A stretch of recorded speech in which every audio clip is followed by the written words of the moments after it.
Guys welcome back to my fitness blog. I hope आप लोग सभी अच्छे होंगे, मैं भी बहुत अच्छी हूँ गाइस। और आज है दिवाली, फाइनली दिवाली आ गई, तो सबको हैप्पी दिवाली मेरी साइड से और मेरी फैमिली की साइड से। सो गाइस जो लोग मेरे चैनल पर नए हो तो प्लीज़ जाके लाइक शेयर सब्सक्राइब कर लो, बेल आइकन दबा लो ताकि आपको नोटिफिकेशन मिलते रहे। आज का टॉपिक रहेगा इससे रिलेटेड। कल मैं ब्लॉग नहीं शूट कर पाई थी, रात में आई मतलब नहीं आ तो गई थी शाम में, बट काफ़ी थक गई थी तो फिर मेरा मन नहीं किया ब्लॉग मतलब बनाने का। तो आज मैं दिवाली के दिन शूट कर रही हूँ, आज ही अपलोड करूँगी। आज के टॉपिक गाइस मैं बता दूँ, बेंच प्रोसेस रहेगा और थोड़ा बहुत अपडेट मैं ऑन बडिंग से दे दूँगी क्योंकि बेंच प्रोसेस बहुत इंपॉर्टेंट है। आप लोग को पूरी इन्फॉर्मेशन नहीं मिल पाती है और मैंने कैसे मतलब ब्लॉग के एंड तक बने रहना, मैं सब डिटेल में बताऊँगी गाइस ताकि आपको बेनिफिट हो पाए। देखो फेस्टिवल एक दिन का है, बट आप लोग को फिर टेंशन तो होती है ना, जिनकी जॉब नहीं है, जो बेंच पे हैं, अंदर से वो फेस्टिवल तो सेलिब्रेट कर रहे हैं बट बहुत टेंशन होती है। तो आप लोग की टेंशन दूर करने के लिए आफ्टर फेस्टिवल या फिर जब भी ब्लॉग देखो तो प्लीज़ फॉलो करना स्टेप, और तभी आप आगे जॉब या फिर प्रोजेक्ट जो भी है वो कर पाओगे। तो गाइज़ एक हो गया पोपट, मैं बताती हूँ पहले थोड़ा सा। पोपट ये हुआ, मेरा पीरियड्स आने वाला था और वो आ गया आज सुबह सुबह, और मेरा इतना मूड ख़राब हो गया, एकदम मूड ख़राब। मैं अभी तक कुछ भी नहीं की, अभी बज रहा है 11, मेरा मन ही नहीं हो रहा कुछ करने का, बहुत पेन हो रहा है। फिर मैं सोची अरे यार ऐसे पड़े पड़े तो पूरा दिन निकल जाएगा, फिर उसके बाद फेस्टिवल भी ख़राब हो जाएगी, 1 साल बाद आएगा। तो मैं यहाँ पे पॉजिटिव सोची। और रही बात पूजा करने की, तो मैं देखती हूँ किसी से पूजा करवा लूँगी और उसके बाद दिवाली सेलिब्रेट कर लेंगे। क्योंकि देखो गाइस फेस्टिवल बहुत मतलब 1 साल में आता है और फेस्टिवल का दिन नहीं ख़राब करना चाहिए, ये तो है ही। बट आप हमेशा पॉजिटिव लेके चलो, नेगेटिव नहीं। ठीक है, जो होना था हो गया, बट हम पॉजिटिव लेके चलेंगे और फेस्टिवल सेलिब्रेट करेंगे। तो गाइज़ आज मैं बनाऊंगी कुछ स्पेशल, वो मेरे दिवाली के ब्लॉग में देखने को मिलेगा। सो वो ब्लॉग कल आएगा, तो देख लेना आप लोग फटाफट क्या रहेगा क्या नहीं रहेगा। और जिन्होंने मुझे इंस्टाग्राम पे फॉलो नहीं किया जाके फटाफट गाइस फॉलो कर लो इंस्टाग्राम पे और फेसबुक पे, और यूट्यूब को तो सब्सक्राइब कर ही लो ताकि आपको सारा नोटिफिकेशन मिलते रहे। चलिए स्टार्ट करते हैं आज का ब्लॉग। देखो मैं ऑनबोर्डिंग का अपडेट तो मैं डेली दे देती हूँ आप लोग को। तो अभी जो ऑनबोर्डिंग का अपडेट चल रहा है वो अभी थोड़ा सा होल्ड पे है, ये तो पहले पता है। बट आफ्टर फेस्टिवल जो दिवाली ख़त्म होने वाले हैं, और छठ में तो टाइम है 1 वीक का, बट दिवाली ख़त्म हो जाएगी तो मे बी मंडे से आप लोग को अपडेट मिलने लगे। तो प्लीज़ एक्टिव रहना जो भी है। और बल्क में भी हायरिंग होने के चांसेस हो रही है, तो ये भी अपडेट आप लोग को मैं प्रोवाइड करूँगी अपने ब्लॉग पे। तो गाइज़ आप लोग जैसे सब्सक्राइब करते हो ना, तो प्लीज़ सब्सक्राइब करने के बाद आपको आता है एक बेल आइकन, तो उसको प्रेस करके ऑल कर लो ताकि आपको सारी नोटिफिकेशन मिले, वो बहुत ज़रूरी है, तो वो ज़रूर कर लेना गाइज़। तो ऑनबोर्डिंग का दे दिया, अब करते हैं बेंच। बेंच होता क्या है, इस पर क्या करना होता है, ये सब आप लोग को कुछ भी आइडिया नहीं है। जो न्यू है, जो फ्रेशर्स हैं या फिर जो न्यू हायरिंग हो रहे हैं, जो प्रोजेक्ट में हैं ऑलरेडी, तो उन्हें तो पता है कि बेंच होता क्या है, कैसे काम वगैरह करना है। तो देखो बेंच प्रोसेस करते हो आप एसएल में ज्वाइन करते हो, तो एसएल में प्रोजेक्ट पे हम काम करते हैं, ये बात सबको पता है। आफ्टर डैट जब प्रोजेक्ट एंड हो जाती है, क्योंकि प्रोजेक्ट हर एक उसमें प्रोजेक्ट का डिफरेंट वो होता है, टाइप होता है। कभी कोई 2 साल के लिए होता है, कोई 3 साल के लिए होता है, और कोई मतलब ऐसे होता है। अगर रिन्यू होना है तो फिर तो अच्छी बात है, अगर वो प्रोजेक्ट किसी और कंपनी ने उसे अच्छे पैसे दे के ले लिए तो फिर वो वहाँ चली जाती है। ये होता है इस प्रोजेक्ट का सीन। प्रोजेक्ट कोई भी एक फिक्स नहीं होती किसी भी कंपनी में। अगर एक कंपनी में है, बहुत रेयर केसेस होंगे जो फिक्स होंगे, बाकी मोस्टली क्या होता है ना, प्रोजेक्ट आपका चेंज होती रहती है कंपनी।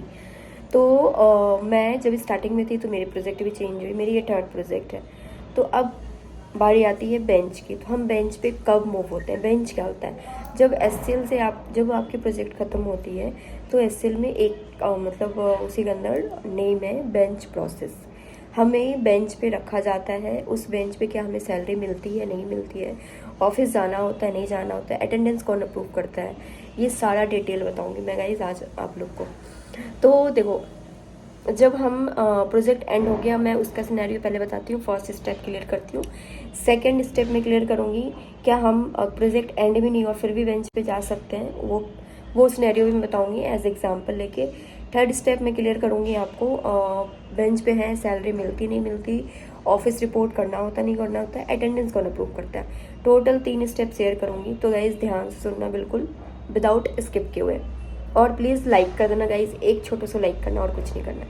हाँ तो चलिए देखिए, मैं बताती हूँ पहले। अगर प्रोजेक्ट एंड हुई, आप बेंच पे जाओगे, तो आपको क्या होता है ना, ये बेंच पे जाने पे आपको कोई प्रॉब्लम नहीं होती, कोई टेंशन नहीं होता उस केस में। उस केस में आपको टेंशन इसलिए नहीं होता क्योंकि जो आपके प्रोजेक्ट मैनेजर होते हैं, जो आपके आरएम होते हैं, वो उनकी फर्स्ट प्रायोरिटी होती है आपको प्रोजेक्ट दिलाने की। वो कोशिश करते हैं कि प्रोजेक्ट एंड होने से पहले ही आपको वो कहीं ना कहीं मूव कर देते हैं, ठीक है। पहला सिनेरियो ये हो गया। सेकेंड सिनेरियो क्या हुआ, अगर आप प्रोजेक्ट एंड हो गई, ठीक, और आप बेंच पे चले गए, तो कितना टाइम में हमें प्रोजेक्ट मिलता है, कैसे मिलता है। जब आप बेंच पे जाते हो ना, तो आपके जो आरएम है वो भी चेंज हो जाते हैं, बहुत सिनेरियो में चेंज होके जो बेंच के आरएम है वो बनते हैं, ठीक। वो जब आरएम बनेंगे तो उसमें कितना ओवरऑल वर्क होने में, ये सारा काम को लेके 1 मंथ लग जाता है। तब तक आप फ्री हो और आप खुद से प्रोजेक्ट कैसे ढूंढ सकते हो, ये भी बहुत इंपॉर्टेंट है। तो इसका ब्लॉग मैं एक लेके आऊँगी, दूसरा इसमें नहीं बताऊँगी क्योंकि बहुत लेंथी हो जाएगा फिर ब्लॉग। तो जब हम ये कहाँ पे थी मैं भूल जाती हूँ। फिर जब हम मैनेजर चेंज हो जाता है, तो ये जो बेंच वाले होते हैं, ये क्या करते हैं, इनकी प्रायोरिटी क्या होती है, ये हमें कहते हैं कि 3 कॉल आएगी आपको, अगर आप तीनों में कोई भी नहीं करते हो तो फिर आपको हम बाहर, मतलब आपको फिर हम निकाल देंगे, ऐसा ये कहते हैं। हर टाइम इनकी पॉलिसी चेंज होते रहती है, बट गाइज ऐसा कुछ भी नहीं होता है। मैं आपको बताऊं, मोस्टली 1000, 2000, 3000 बेंच पे अभी भी है, ठीक है। मैं अभी करंट की सिचुएशन बता रही हूँ आपको, अभी भी वो लोग बेंच पे हैं, क्योंकि ये बेंच से इसलिए नहीं निकालते हैं। अगर इनको बाहर से बंदा लाना, देखो आप पॉइंट टू पॉइंट समझो, अगर इनको बाहर से हायर करनी होगी, ठीक है, तो बाहर से हायर करना पड़ेगा। वो मे भी हो सकता है सैलरी पैकेज ज़्यादा, एक्सपीरियंस होगा सैलरी पैकेज ज़्यादा होगा, फ्रेशर्स होगा सैलरी पैकेज कम होगा, बट उसे नॉलेज नहीं होगी। ये अपना उतना दिमाग नहीं यूज़ करते हैं, ये सोचते हैं जो हमारे पास बेंच पे बंदे हैं हम उन्हें रखते हैं सेम सैलरी में, हम सेम सैलरी में प्रोजेक्ट में शिफ्ट कर देंगे, तो इनकी सैलरी बच गई। इनका माइंड भी, ये देखो कितना बिजनेस वाला माइंड लगाते हैं, हर फील्ड में बिजनेस है गाइज। तो ये बाहर से नहीं लाते हैं बंदे को, ये सैलरी इसलिए बैठा के देते हैं बेंच पे। बट उस केस में ना, जो एम्प्लॉय है ना, उनके लिए बेनिफिट नहीं है। देखो ओनली सैलरी इम्पॉर्टेंट नहीं है, क्योंकि आप अगर वर्क करोगे तो आपके लिए सिर्फ सैलरी नहीं, आपके लिए वर्क इम्पॉर्टेंट है। क्यों, आप अच्छा काम करोगे, आपके पास अच्छी नॉलेज होगी, तो आप आगे ग्रोथ करोगे। और आप बेंच पे रहोगे, सोचोगे मुझे फ्री का सैलरी मिल रहा है, ऑफिस नहीं जाना पड़ रहा है, उन लोगों के लिए बेटर है जो सोच रहे हैं मुझे आगे कंटिन्यू नहीं करना है, मतलब जॉब में। अगर आपको कंटिन्यू करना है तो आपको जल्द से जल्द प्रोजेक्ट ले लेना है, ज़्यादा दिन बेंच पे नहीं रहना है। क्योंकि बहुत सिनेरियो में ये भी करते हैं, अगर देख रहे हैं कि वो बंदा 2 साल से 3 साल से बेंच पे है, तो वो निकाल देते हैं। फिर बहुत रेयर केस में होता है ये चीज़। तो आप कोशिश करो कि प्रोजेक्ट मिल जाए, बेटर है, क्योंकि आपकी जो एक्सपीरियंस है ना, वो फिर काउंट नहीं होगी। क्योंकि आप जब वर्क नहीं कर रहे हो तो काउंट क्या होगा, सिर्फ सैलरी नहीं होता ना। तो ये चीज़ यहाँ पे आपके लिए एक बेनिफिट नहीं है। और ये सिनेरियो हो गया गाइस ख़त्म।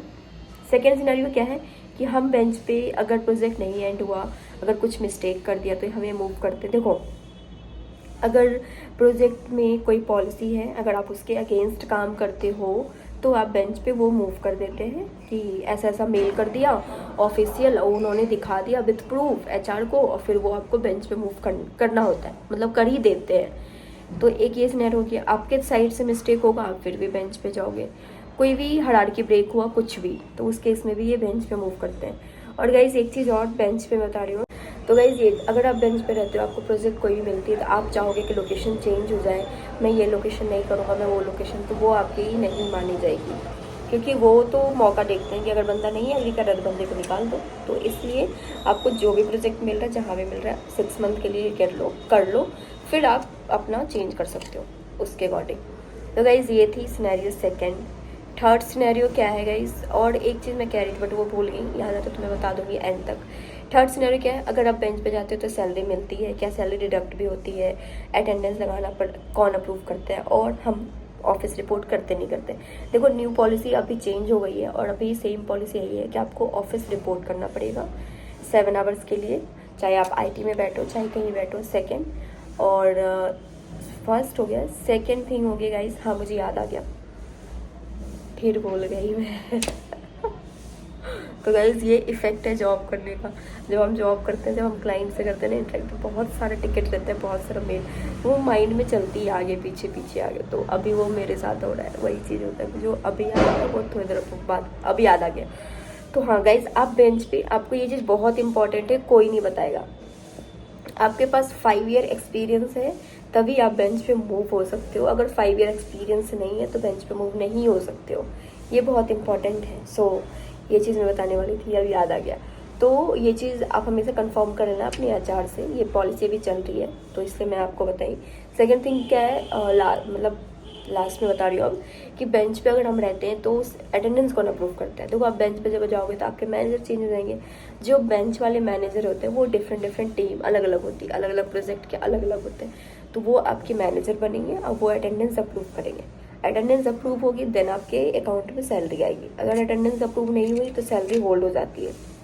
इसलिए ये चीज़ इंपॉर्टेंट है कि पहले अपना, अगर आप बेंच पे जाते हो तो मैनेजर चेंज कराओ। सेकंड, अगर आपके सेम मैनेजर है जो प्रीवियस थे उनसे अटेंडेंस अप्रूव कराओ। वो लोग क्या करते ना, बहुत सारे केसेस में बदमाशी करने लगते, नहीं करेंगे अप्रूव, आज कर देंगे कल कर देंगे, तो ये चीज़ कराओ। और थर्ड लास्ट थिंग क्या है, आपको ऑफिस रिपोर्ट तो करना ही है, ये मैंने बता दिया। अटेंडेंस वो अप्रूव करेंगे और ये सब सारा सिनेरियो में 1 मंथ लग जाता है। बट गाइज मैं रिक्वेस्ट करूँगी आप जल्द से जल्द खुद से प्रोजेक्ट सर्च करो। सर्च कैसे करते हैं मैं थोड़ा सा बता देती हूँ, बाकी डिटेल में बताऊँगी नेक्स्ट ब्लॉग में। टीम्स में ईवा हैंडलिंग है, हाँ ऐसे करके एक नेम है, वहाँ पे आप जाके खुद पोस्ट कर सकते हो, प्रोजेक्ट ढूंढ सकते हो। अगर आपको बाहर स्विच करना, बहुत सारी प्रोजेक्ट कंपनी है, आप वहाँ स्विच कर सकते हो अपने अकॉर्डिंग। बट बेंच पे रह के करियर बर्बाद करने से बेटर है कहीं और स्विच कर लो। देखो बेंच पे रह के आपकी प्रोफाइल 0 हो जाएगी, फिर वो आपको अदर कंपनी में भी काउंट नहीं होगा। एक ये डिमेरिट है बेंच पे जाने का।